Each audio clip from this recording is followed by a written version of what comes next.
नमस्कार, मैं पूनम तांगर। आप देख रहे हैं टीएनपी न्यूज। बुलेटिन की शुरुआत करेंगे जहां आरजेडी के डॉक्टर संजय सुमन पहली बार राजनीति में कदम रख रहे हैं। ऐसा माना जा रहा है कि हरलाखी विधानसभा सीट से आरजेडी उन्हें अपना उम्मीदवार घोषित करेगी। पेशे से डॉक्टर हैं संजय सुमन। उनका कहना है कि जनसेवा ही उनका मकसद है। डॉक्टर सुमन का कहना है कि हरलाखी में रोजगार के मौके बढ़ाएंगे, स्कूल और कॉलेज की व्यवस्था सुधारेंगे और अस्पतालों को बेहतर बनाएंगे ताकि आम जनता को किसी तरह की कोई समस्या ना हो। और हमारी संवाददाता ने इसी कड़ी में उनसे बातचीत की। हमारी संवाददाता आर्या चतुर्वेदी उनसे बातचीत करती हुई नजर आई और उनके चुनावी सफर पर भी खास बातचीत करती हुई नजर आई। आइए सुनवाते हैं उन्होंने क्या कुछ कहा। आज हमारी मौजूदगी है हरलाखी विधानसभा में और यहाँ पर एक खास शख्सियत से हमारी मुलाकात हुई। कहते हैं कि चुनाव लड़ने के लिए, नेता बनने के लिए किसी डिग्री की ज़रूरत नहीं होती है, लेकिन जब वेल एजुकेटेड इंसान लोगों के बीच आए तो जानना ज़रूरी हो जाता है कि क्या मुद्दे लेके वो जनता के बीच जाएंगे। आपका परिचय करवाते हैं डॉक्टर संजय सुमन से। डॉक्टर हैं, सर्जन भी हैं, अपना खुद का क्लिनिक भी है। ऐसे में आरजेडी पार्टी से दावेदारी भी ठोक रहे हैं क्योंकि विधानसभा चुनाव है और कहा यह भी जा रहा है कि इस बार चुनाव लड़ने वाले हैं आप। बहुत बहुत स्वागत है टीएनपी न्यूज़ पर सर आपका। Thank you. संजय जी, एक तरफ इस विधानसभा की बात करें, कहा जा रहा है कि यहाँ पे जो विधायक हैं पिछले 10 साल से जनता उन पर प्यार लुटा रही है। एक वेल एजुकेटेड खुद सर्जन डॉक्टर, आप जनता के बीच में क्या लेके जाइएगा, क्या मुद्दे होंगे, क्योंकि पहली बार आप चुनावी धरातल पर उतर रहे हैं। सबसे पहले आपको बता दें कि हम एक राजनेता और राजनीति से जुड़े हुए लोग नहीं हैं। हम एक समाज सेवा से जुड़े हुए हैं और पेशेवर लोग हैं। पेशा से हम डॉक्टर हैं और डॉक्टर का क्या काम होता है आप खुद जानते हैं। डॉक्टर का काम सिर्फ सेवा करना होता है। आप एक एग्जाम्पल के तौर पे हम आपको बता रहे हैं, कोई पेशेंट यदि उनकी जान जाने लगती है तो एक डॉक्टर जान बचाते हैं, तो उसके बदले उसको कुछ भी मिलता है। क्या जान का कीमत कोई लगा सकता है क्या? हम ये क्वेश्चन आपसे पूछते हैं कि कोई जान का कीमत होता है? जान की कोई कीमत नहीं होती है, चाहे डॉक्टर कितना भी पैसा लेता है। तो पर भी हम आपको एक बात बता रहे हैं, जितना कम से कम हो मैं वैसा काम करके दे रहा हूँ जनता को। और अपने हरलाखी विधानसभा को जितना पैसा उसको लगना चाहिए उससे बहुत से कम, मिनिमम से मिनिमम कॉस्ट में हम उसको ठीक करके भेजते हैं और अच्छा से काम करके देते हैं और हमारे पेशेंट हमारा पहचान है। और डॉक्टर साहब, आप खुद सर्जन हैं, डॉक्टर हैं, क्या ज़रूरत पड़ी आपको, क्या महसूस हुआ जो आप राजनीति में आए? आपको लगता है कि हाँ यहाँ कमियाँ थी जो आपको खुद आना पड़ा? सबसे पहले आप एक तो हम जिस क्षेत्र से जुड़े हुए लोग हैं उस क्षेत्र में स्वास्थ्य से रिलेटेड हम बात कर रहे हैं। स्वास्थ्य में इतना कमी है जो आप सोच भी नहीं पाएंगे। एक जो वाइटल मॉनिटरिंग करने के लिए जो सामान होता है, एक इमरजेंसी ड्रग जो होता है, वो सारे हमारे जितने हॉस्पिटल, सरकारी हॉस्पिटल है, वहाँ अवेलेबल नहीं रह पाता है। नहीं रहने के कारण इसमें बहुत सारा योगदान हमारे जनप्रतिनिधि का है। जो हमारे जनप्रतिनिधि अभी प्रेजेंट हैं, शायद उनसे पूछेंगे कि जनप्रतिनिधि का स्पेलिंग क्या होता है, वो बता नहीं पाए आपको।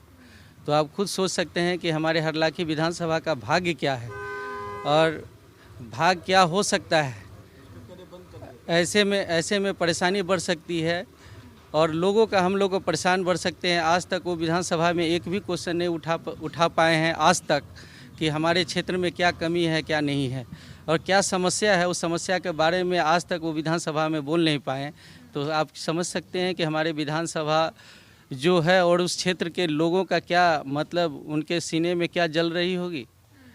ऐसे स्थिति में आप समझ सकते हैं कि उनके ऊपर जो बीत रहा है वो मजबूरी में हमारा विधायक है, वो मेरा भी विधायक है, क्योंकि हम भी जिस पार्टी से जुड़े हुए हैं उससे मतलब नहीं है। मतलब यह क्षेत्र का हम एक वोटर हैं, एक नागरिक है, इसके बदले वो हमारे विधायक। और हमारे विधायक ऐसे हैं जो बोलने में शर्म आती है, उनके बारे में हम नहीं बोले तो ज़्यादा बेहतर होगा। ठीक है संजय जी, डॉक्टर संजय सुमन जी, अगर आपसे पूछा जाए कि अगर आप पर जनता प्यार लुटाती है, आपको अपना प्रतिनिधि चुनती है, क्या करिएगा यहाँ की जनता के लिए, इस विधानसभा की जनता के लिए? सबसे पहले जिस क्षेत्र से है उसमें मेरी महारत हासिल है, मैं उस पर फोकस करूँगा। सबसे पहले स्वास्थ्य पे फोकस करूँगा, स्वास्थ्य को बेहतर बनाऊँगा। स्वास्थ्य बेहतर होने से देखिए इसमें सारे लेवल के लोग आ सकते हैं, एक बच्चे आ सकते हैं, एक यंग आ सकते हैं, एक यंगस्टर आ सकते हैं, एक ओल्ड पर्सन आ सकते हैं। जब वो स्वस्थ रहेगा तभी हमारा समाज स्वस्थ बनेगा। और स्वस्थ होने के बाद यदि हमारे बच्चे स्वस्थ हैं तो उनकी पढ़ाई में भी, पढ़ने में भी मन लगेगा और वो अच्छा पढ़ेंगे।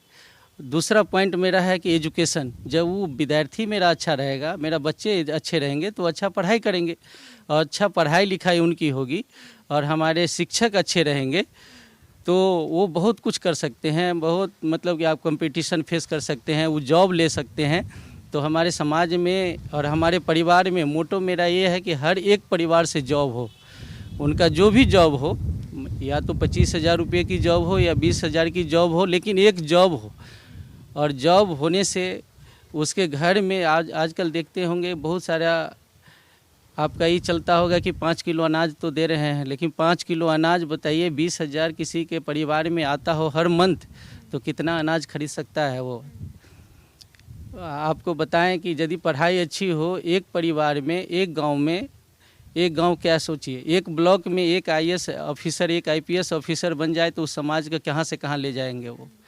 तो हमारा ध्येय उस पे है कि एक IAS ऑफिसर हमारे समाज से हो, उस ध्येय पे है कि हमारे समाज से एक डॉक्टर हो, उस ध्येय पे मेरा ध्येय वहाँ है जो एक अच्छा इंजीनियर बने, जो हमारा इंफ्रास्ट्रक्चर को अच्छा रखे। आज रोड बन जाते हैं, यहाँ के जो भी बनवाते हैं हमारे सरकार बनवाती है, तो सरकार की वो जो गुणवत्ता होना चाहिए, जो बनना चाहिए वो नहीं मिल पाता है। तो ये हमारे में कमी है, ये हमारे पब्लिक में कमी है कि हम लोग गुणवत्ता को नहीं देख पाते हैं। तो जो हमारा मोटो ये है कि यदि हमारे समाज एजुकेटेड हो, हमारे समाज स्वस्थ रहें, तो उस गुणवत्ता को भी कैरी कर सकते हैं, समझ सकते हैं कि नहीं ये डुप्लीकेट बना रहे हैं, अच्छा बना रहे हैं, चाहे बहुत अच्छा क्वालिटी से बना रहे हैं, वो क्वालिटी का भी माप सकते हैं। डॉक्टर साहब, आप स्वास्थ्य की बात कर रहे हैं, स्वास्थ्य को बेहतर बनाने के लिए स्वास्थ्य सुविधाओं को सरकार लगातार दावे कर रही है कि पहले के कंपैरिजन में पिछले 20 सालों में स्वास्थ्य व्यवस्था बहुत सुधरी है। आप खुद पटना में सर्जन रह चुके हैं, कैसे देखते हैं इन सुविधाओं को? क्योंकि लगातार दावा किया जा रहा है कि जो बिहार की जनता दिल्ली जाती थी अब वो पटना में, बिहार में रह के इलाज करवा सकती है।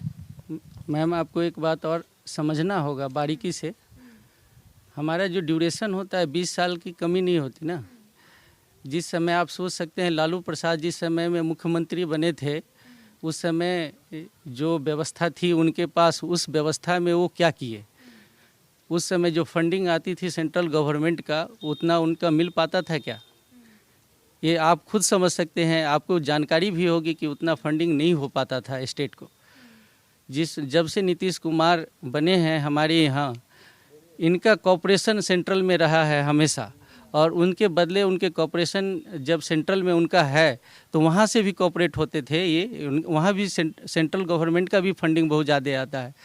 तो 20 साल में जितना सुधारना चाहिए उतना नहीं हुआ, जितना हम लोग सोच रहे थे कि इतना होगा उतना नहीं हो पाया। दूसरी बात है कि हमारे बेरोजगार इतने लोग हो गए, स्वास्थ्य में थोड़ा सुधार हुआ, एजुकेशन को तो डुबा के रख दिए। आप एजुकेशन के क्षेत्र में देखेंगे कि बहुत ऐसे टीचर, हम सभी टीचर को नहीं बोल रहे हैं कि खराब है, लेकिन बहुत ऐसे टीचर हैं जिनको जानकारी भी नहीं है कोई चीज़ का। आप उनकी एग्जामिनेशन लेंगे तो शायद वो पास नहीं कर पाए। अगर वो मेरिट के हिसाब से आए। देखिए, हम इसकी गुणवत्ता हम अभी कैसे किसी पे कमेंट करना बड़ा गड़बड़ बात होगी, लेकिन हम A to A 1 to 1 person को जानकारी लेके तब बता सकते हैं कि ये अच्छे हैं कि ये बुरा है। लेकिन जो जनमानस में जो बात फैली हुई है, टीचर की भावनाओं के साथ जो बात चल रहा है, इस बात से हम आपको जोड़ के कहें कि हर एक टीचर को तो हम जानते नहीं हैं, पहचानते नहीं हैं कि कौन कैसा है, लेकिन जो लोग वे में बात चलती है, भाषा में जो बात चल रही है कि कौन जो टीचर बहुत कुछ आज ऐसा आ गए हैं जो उनको बहुत बात जानकारी नहीं है, और शिक्षा को कैसे हम लोग को जनरेट करना है ये भी नहीं उनको पता है। और हमारी सरकार की जो पॉलिसी रही है शिक्षा में वो बहुत ख़राब रहा है।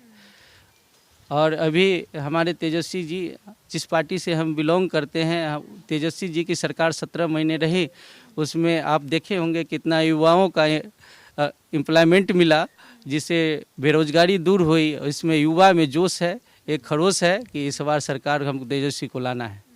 चलिए एक सवाल और, इस बार आप लोगों को भी लगता है क्या, क्योंकि आपके लिए टफ बैटल की लड़ाई हो सकती है, क्योंकि तीसरा प्लेयर्स भी उतर चुके हैं, जनसुराज, जो मुद्दे आपके हैं सेम एज इट इज़ मुद्दे वो भी उठा रहे हैं, लगता है आपको भी कि टफ बैटल की लड़ाई हो सकती है आरजेडी के लिए?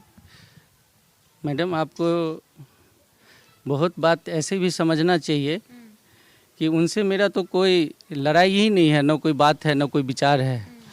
वो तो कहाँ है कुछ तो पता ही नहीं चल रहा है, और किस मुद्दे पे वो बात करते हैं उनको तो खुद बताए। कभी जिस मुद्दे पे बात उनको करना चाहिए वो मुद्दा आता ही नहीं है।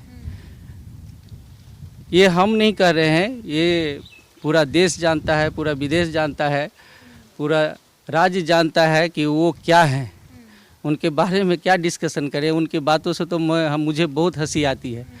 और वो किसी के फंडिंग पे वो पार्टी चल रही है, और किनका फंडिंग है वो आप खुद जानते हैं। आप लोग तो और ज़्यादा एनालिसिस करते हैं, हम लोग तो एक छोटा आदमी है, छोटा कार्य करता है, बहुत विश्लेषण किन्हीं के बारे में नहीं करना चाहिए। लेकिन हम इतना बता दिए वो किसके फंडिंग से वो पार्टी चल रही है, आप लोग खुद बता सकते हैं और खुद बोल सकते हैं। एक आखिरी सवाल, इफ़ इन केस अगर डॉक्टर संजय सुमन को टिकट नहीं मिलता है तो अगला कदम क्या होगा आपका? मैं सिर्फ पार्टी के लिए डेडिकेटेड हैं, और मेरा कोई ऐसा कदम नहीं होगा जो पार्टी के हित में अहित करे। ऐसा कोई कदम नहीं उठा सकते हैं, जो पार्टी का हित होगा वही काम करेंगे। चलिए, बहुत बहुत धन्यवाद doctor Sanjay Suman. Thank you. तो आपने सुना डॉक्टर संजय सुमन को, जो इस विधानसभा से आरजेडी पार्टी से अपनी दावेदारी पेश कर रहे हैं। हालांकि देखना ये होगा कि आने वाले समय में पार्टी कितना विश्वास जताती है और किस पे विश्वास जताती है।